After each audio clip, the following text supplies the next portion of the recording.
ইউনূস সাহেব বলছে যে সব রাজনৈতিক দলরা এসে বলুক, নন ইস্যু ফ্যাক্টরগুলোকে নিয়ে ইস্যু বানানোর যারা চেষ্টা করে তারা অনেক কিছু বলতেই পারে। তারা দেখে simple law and order situation, তারা দেখে তার জানমালের নিরাপত্তা।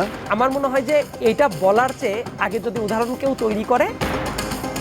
গণপরিষদ এবং সেকেন্ড রিপাবলিক একটা নতুন দল আসলে আমরা অবশ্যই সবাই স্বাগত জানাই, এবং রাজনৈতিক যে ভ্যাকিউম তৈরি হয়েছে এই জায়গা আমরা নতুন যে বাংলাদেশ গড়ার ক্ষেত্রে তারুণ্যের যে শক্তি সেটা অবশ্যই কাজে লাগাতে চাই। কিন্তু এটাকে বিএনপি কেন সন্দেহের চোখে দেখছে সেটা আপনাকে একটু, আপনার কি মনে হয়? ধন্যবাদ আপনাকে, আমার সহ আলোচক এবং দীপ্ত টেলিভিশন দর্শক শ্রোতা। আসলে তারুণ্যের যে ব্যাপারটা, তারুণ্যের ব্যাপারের সাথে একটা ম্যাচুরিটির ব্যাপার, দুইটা কিন্তু আলাদা জিনিস। তারুণ্য, তাকে আপনি যদি বলেন পাহাড় পর্বত পাড়ি দিতে, পাহাড় পাড়ি দিয়ে দিবে। তাকে যদি ভালো গাইডলাইন দেন সে সুন্দরভাবে এক্সিকিউট করতে পারবে, যেটা আমি পারবো না। ও যেটা পারবে সেটাও আমি পারবো না। কিন্তু প্রশ্ন হচ্ছে, যে কথাটা সে বলছে তাত্ত্বিক বিষয়। ওই যে রবি ঠাকুরকে জিজ্ঞেস করছিল যে আপনার সাথে যদি, মানে শরৎবাবুকে জিজ্ঞেস করছিল যে রবি ঠাকুরের স্ট্যাটাস সম্পর্কে, তার লেখা, এটা সম্পর্কে মন্তব্য কী করে, এটা সম্পর্কে মন্তব্য করতে আরেকজন রবি ঠাকুর পারবে। তাহলে আপনার লেখা মানুষ এত পরে কেন? বলল, রবি ঠাকুরের জন্ম শরৎবাবুদের জন্যে, আর শরৎবাবুর জন্ম সাধারণ মানুষের জন্যে।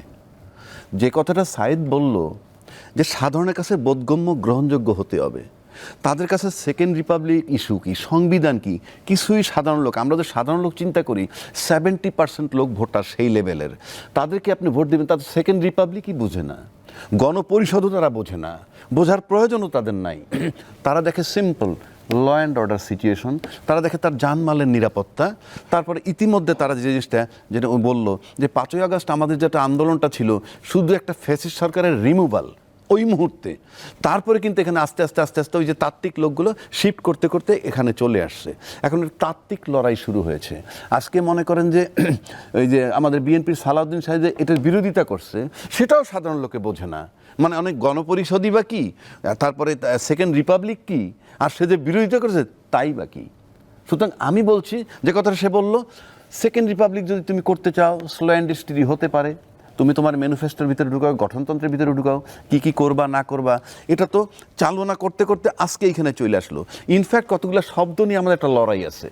যেমন আমি যেটা বুঝছি, ওই যেটা অলরেডি আমাদের সংবিধান সংস্কার কমিটি কিন্তু একটা জমা দিছে, এবং সেটার ব্যাপারে কিন্তু ইউনূস সাহেব বলছে যে সব রাজনৈতিক দলরা এসে বলুক কে কোন দফা সমর্থন করে, কে করে না, কে কত পার্সেন্ট করে না, আমি ওয়েবসাইটে দিয়ে দিব। সেটা একটা ফ্যাক্টর আছে। তো সেটার পরে এই মুহূর্তে এইগুলো আনাটা আমার কাছে মনে হয় জটিল পরিস্থিতি তৈরি করা, একেবারে জটিল পরিস্থিতি তৈরি করা, এবং এ থেকে মিসআন্ডারস্ট্যান্ডিংটা তৈরি হবে এই সাধারণ ভোটারের সাথে তাদের।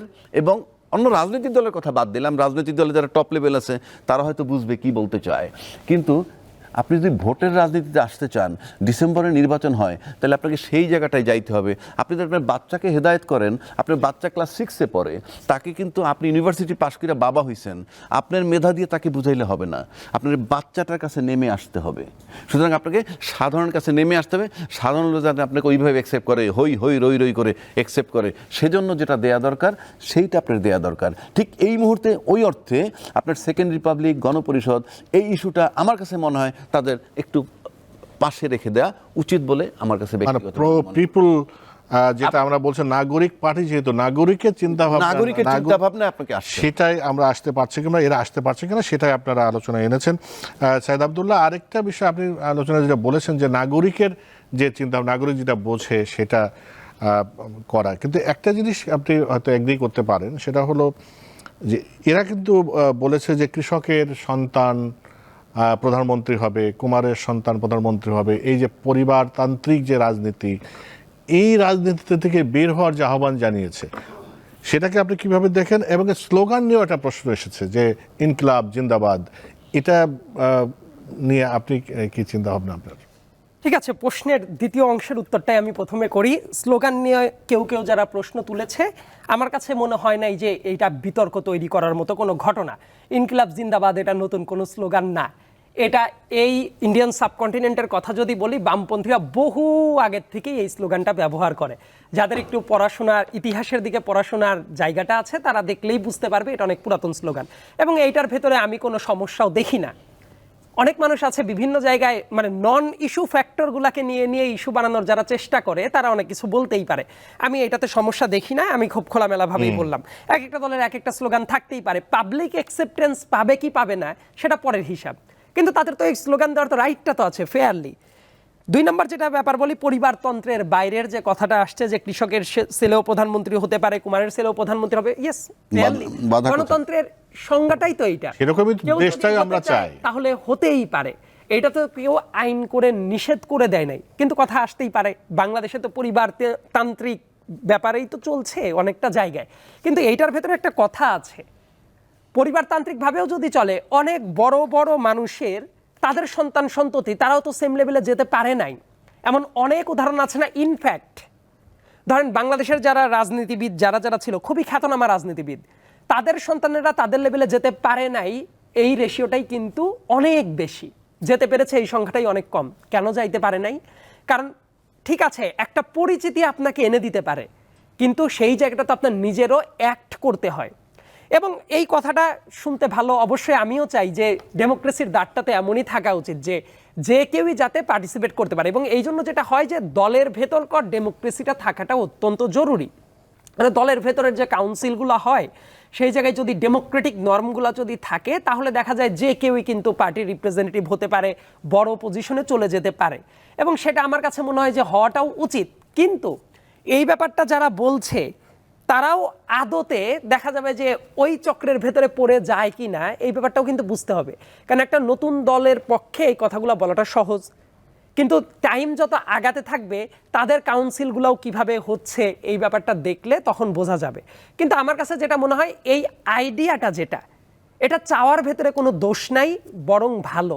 কিন্তু বাংলাদেশের প্র্যাকটিক্যাল গ্রাউন্ড যেটা, আমার কাছে মনে হয় সেটা যদি বিবেচনায় নেওয়া যায়, সেই জায়গাতে এই ব্যাপারটা র্যান্ডমলি যে কারো জন্য বড় একটা নেতা হওয়াটা মানে অলমোস্ট ইম্পসিবল টাইপ একটা জায়গা।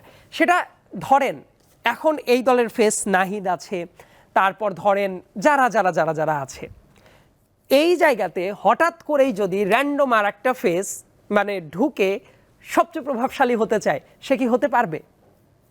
এই কথাটা বললে তাত্ত্বিকভাবে বলাই যায় হতেই পারে, কিন্তু দেখবেন প্র্যাকটিক্যালি সেটা ইম্পসিবল।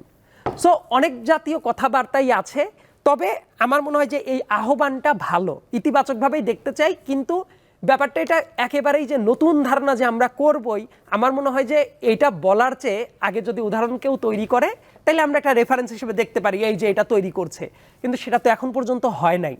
এবং একই সাথে ধরেন পরিবারতন্ত্র নিয়ে যাদের একদম স্ট্রিক্ট সমালোচনার দিকেই যারা থাকে, সেক্ষেত্রেও কিন্তু একটা কথা আছে, যারা যারা আবার উঠেছে তারা শুধুমাত্র পরিবারের জন্যই টিকে ছিল, নট লাইক দ্যাট। এরকম যদি হতো, অনেক নেতারই ছেলে মেয়ে ছিল যারাও ওই লেভেল পর্যন্ত পৌঁছাইতে পারতো, কিন্তু তারা কিন্তু সেই লেভেল পর্যন্ত যাইতে পারে নাই। তার মানে নিজস্ব ক্যালিবার যদি না থাকে, যে কারো পক্ষেই ওই পজিশনগুলোতে যাওয়াটা পসিবল না। সো এটার পক্ষে বিপক্ষে নানা কথাবার্তা থাকতে পারে, আমি এটাকে স্বাগত জানাতে চাই, কিন্তু অ্যাট দ্য সেম টাইম আমার কাছে মনে হয় নাই এইটা মানুষের কাছে খুব বড় রকমের আপিল তৈরি করে। কারণ প্র্যাকটিক্যাল গ্রাউন্ডটাই এমনভাবে ডেভেলপড হওয়া যে জায়গাতে এই কথাটা শুনতে ভালো লাগবে, বলতে ভালো লাগবে, কিন্তু সেই প্র্যাকটিক্যালিটির দিকে আগানোটা একটু মুশকিল, at least for the time being.